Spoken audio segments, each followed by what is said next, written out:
a clear message to Russia, and that's exactly what we're doing, that if they use military force against Ukraine, it will have severe consequences. NATO allies are ready to impose heavy economic sanctions, political, financial sanctions.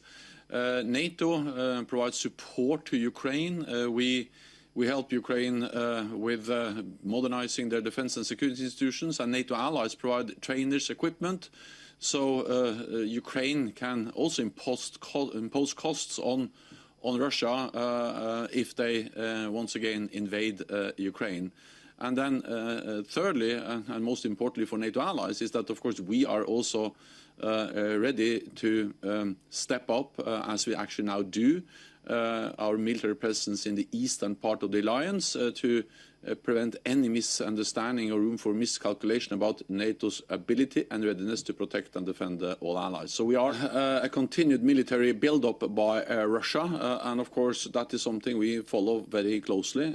They are deploying more troops, more heavy equipment, and now also thousands of combat-ready troops to Belarus, also with aircraft, helicopters, and advanced weapon systems, S-400, and other weapon systems into Belarus. So the military build-up continues. At the same time, Russia was willing to meet us, the United States and NATO allies, a couple of weeks ago, and that's a good sign that we sat down in the same room and for hours addressed the situation in and around Ukraine and the security consequences for NATO is already there. We have the high readiness force that can be deployed within days. We have actually increased the readiness levels of NATO's response force, the lead elements. We did that several weeks ago, so they are prepared to deploy quickly.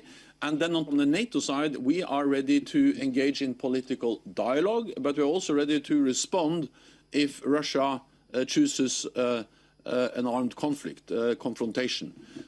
So we are ready for both options. We are working hard for the best, peaceful political solution, but we're also prepared for the worst. We'll never give any potential adversary the kind of the privilege of defining exactly the threshold. What we will do is that we will always be sure that we have the necessary forces in the right place at the right time to defend and protect all allies. And I'm actually certain that President Putin and Russia takes NATO very serious when it comes to our ability to protect and defend all allies, and we demonstrate that every day. When it comes to Ukraine, I'm absolutely certain that Russia understands that they will have to pay a high price because they, after they used force against Ukraine in 2014, we have imposed severe sanctions on Ukraine. We have stepped up our support on sanctions on Russia after the use of force against Ukraine.